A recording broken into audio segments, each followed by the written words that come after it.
अभी तक ये जानकारी नहीं हुई कि पहली हत्या प्रेम यादव की कैसे हुई और क्या सरकार छिपाना चाहती है। जो जीरो टॉलरेंस की बात करते थे उन्हें कई अधिकारियों को सस्पेंड करना पड़ा और अगर अधिकारियों को सस्पेंड किया तो इसका मतलब ये है कि सरकार ये स्वीकार कर रही है कि अधिकारियों की नाकामी रही है जिसके कारण इतनी बड़ी घटना हो गई।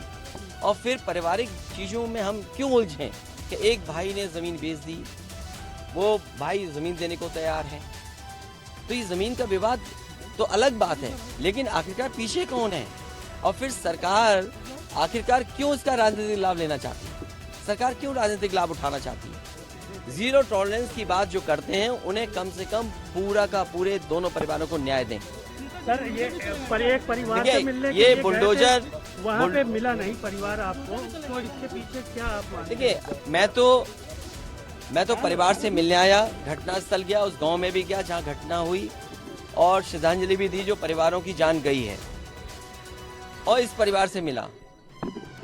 हमारे अंदर समाजवादियों के जितने साथी हैं वो सब चाहते थे कि दोनों परिवारों से मिलें।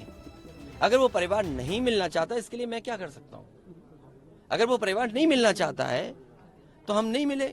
अब मुझसे ये पूछोगे कि मुख्यमंत्री हैं, डिप्टी सीएम हैं, विधायक हैं, मंत्री हैं, वो हम पे आरोप लगा रहे हैं, इस प्रेम यादव को माफिया कह रहे हैं, जमीन के गुंडा अपराधी कह रहे हैं, बुलडोजर की धमकी दे रहे हैं। अरे बताओ एक भी केस उसके पास हुआ उसके ऊपर? कोई प्रधान बनता है, जिला पंचायत सदस्य बनता है, समाज में अच्छा काम करता है, समाजवादी, बस उसका दोष इतना है कि समाजवादी पार्टी के पक्ष में और समाजवादी नीतियों का प्रचार कर रहा था। बुलडोजर संस्कृति नहीं हो सकती है लोकतंत्र में। और जो लोग बुलडोजर, अरे बुलडोजर क्या कार्रवाई करेगा, तुम और भड़काना चाहते हो, अरे ले जाओ ना, तुम मुख्यमंत्री से ले आओ ना बुलडोजर, तुम ले आओ पत्रकार भाई, तुम्हारा मन कर रहा हो। सर यहाँ भी नोटिस चिपका दिया गया। अरे नोटिस तो ये क्या, अधिकारी क्या है, सरकार के सारे पे काम कर। इसीलिए मैंने कहा शासन प्रशासन के लिए और न्याय के लिए देवरिया कांड एक चुनौती है। और अगर डीएम ये स्वीकार कर रहे हैं कि एक घटना के बाद दूसरी घटना रिटेलिएशन है और तीसरी बात सरकार ये स्वीकार कर रही है कि उनके छोटे अधिकारियों से गलती हुई है जिसकी वजह से कितने अधिकारी सस्पेंड हुए, 20 हुए कि नहीं हुए, तो फिर अरे पत्रकार साथियों पत्रकारिता करो, क्यों बुलडोजर लिए घूमते हो। अगर ये सवाल आप बुलडोजर न्याय देने लगा तो अगली सरकार भी यही करेगी। इसलिए मैं सोचता हूं कि अगर आप योगी हैं, योगी की परिभाषा यही है, दूसरे का दुख अपना दुख समझें। आप अपना गिराते हैं तो मुआवजा लेते हैं। आपकी किसी की हिम्मत हो अगर ये बात की कि उन्होंने अपनी बिल्डिंग गिराई और कितने करोड़ मुआवजा उठाया, अगर आप इसे बुलडोजर चलाना चाहते हो तो उतना ही मुआवजा देना जितना मुआवजा आपने खुद लिया है सरकार से। परिवार से मिलने गए, वहाँ एक भी सदस्य नहीं थे। कोई बात नहीं, देखिए मेरी जिम्मेदारी ये है, देखिए मैं जानता हूँ और ये बात आप भी जानते हो। और जब मैं पहुंचा हूँ तो मैंने वो बाइट भी सुनी है, एक चैनल के माध्यम से कुछ खबर आई, हालांकि मैं सिग्नल या उसके नेटवर्क ना आने की वजह से मैं नहीं सुन पाया। जो बात मुझे समझ में आई कि वो परिवार नहीं मिलना चाहता, ये उसकी भावना है और उसको उसकी बेटे की भावना नहीं हो सकती, हो सकता हो कुछ ऐसे नेता हैं जो उसको समझा रहे होंगे कि तुम मत मिलना, तुम उनको नीचा दिखा दो, अपमानित कर दो। सवाल ये नहीं, हम किसी के भी दुख में शामिल होने आए हैं। इसीलिए मैंने कहा आपने जब बुलडोजर से किसी की माँ और बेटी को जला दिया गया और बुलडोजर चल गया, आप उस परिवार के उस बेटे से मिलने नहीं गए। उस बेटे को इस सरकार ने ठंड में नंगा किया था। अरे हम तो कहते हैं उस बेटे से तुम क्यों नहीं गला मिलते हो जाकर के, क्यों नहीं मिलते जाके सरकार।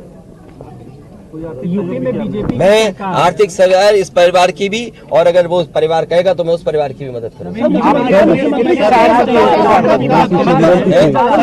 अच्छा ये क्या है सबका साथ, अच्छा ये बेटा क्या जानेगा सर, परिवार अच्छा ये बताइए, गाड़ी उठा ले गए, ये परिवार चाहता था कि हमें चाय पिला दे, हम इसके घर आए। आप बताइए चीनी चाय की पत्ती से लेकर कोई सामान नहीं ला सकते, पानी नहीं ला सकते। अरे किस बात के लिए सुरक्षा है? सुरक्षा तो इस बात की इनकी जान की सुरक्षा होनी है। अगर इनको कोई जरूरत है तो सुरक्षित होकर के जाएं बाजार और सुरक्षित होकर के बाजार से लौट के आ जाएं। ये है सुरक्षा का मतलब। ये थोड़ी कि घर को परिवार को कैद कर दो, गाड़ी उठा ले जाओ, यहाँ से सामान ले जाओ। देखो मध्य प्रदेश का भी मत पूछो, मैं आपसे कह रहा हूँ, आप नहीं कोई देखिए आर्थिक सहायता नहीं नहीं, ये परिवार अगर पढ़ेगा लिखेगा, जो पढ़ाई करना चाहेगा, जो मदद करेगा, मैं करूंगा मदद। यूपी में इस परिवार की हम मदद करेंगे और मैं सरकार से कहूंगा कि अगर वो सरकार मदद करती है तो दोनों परिवार की मदद करें। सर, जो इंडिया गठबंधन में मध्य प्रदेश समाजवादी कांग्रेस और सरकार की तरफ से ये कहा जा रहा है कि न्याय हो रहा है, मगर यहाँ साफ साफ दिख रहा है जातिवाद हो रहा है। इसको किस तरीके से देखते हैं? देखिए सबका विकास की बात इसीलिए मैंने कहा, देखिए योगी की सबसे बड़ी परिभाषा यही है, जो दूसरे का दुख अपना दुख समझे। मुख्यमंत्री जी को किसी के साथ भेदभाव नहीं करना चाहिए। अगर वो मुख्यमंत्री उत्तर प्रदेश के हैं, किसी भी घटना से राजनीतिक लाभ नहीं लेना चाहिए। अगर इस सरकार ने न्याय दिया होता, न्याय पहले दिन से देना शुरू किया होता, तो शायद हम लोगों पे भी दबाव नहीं बनता कि हम आते हो घर परिवार के लोगों से मिलते आकर। सर, कांग्रेस के लोग कह रहे हैं कि आप बीजेपी को फायदा पहुंचाना चाहते हैं मध्य प्रदेश। देखिए सुनिए, ये बात भी कांग्रेस के मुंह से अच्छी नहीं लगती। सर, यूपी में बदला लेंगे उसका? नहीं, बदला बदली बात मत करो, बदले बात मत। देखिए ये विषय इसलिए मैं नहीं उठाना चाहता हूँ कि ये हमारे लिए देवरिया कांड बड़ा विषय है और न्याय में संतुलन हो, न्याय में संतुलन हो, ये सरकार की जिम्मेदारी है। देवरिया कांड मैंने पहले से कहा, ये समाज के लिए और मनोविज्ञान के लिए ये बड़ी चीज है कि आप समझें कि अगर एक परिवार के साथ घटना होती है तो दूसरे परिवार का मनोविज्ञान क्या होता होगा। और ये डीएम ने खुद कहा कि ये रिटेलिएशन में घटना हुई है और फिर शासन प्रशासन के लिए और न्याय के लिए ये बड़ी जिम्मेदारी है।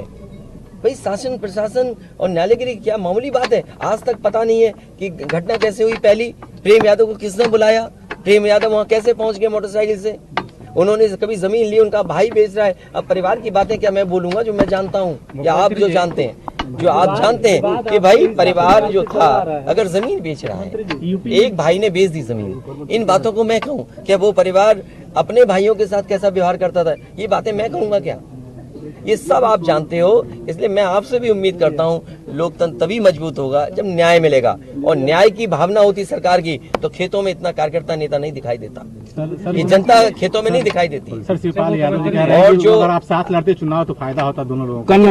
अरे भाई, कांग्रेस ने मध्य प्रदेश में पत्रकार भाइयों, उन्हें ऐसे सवाल मत पूछो जिनका जवाब हमें भी देना पड़े।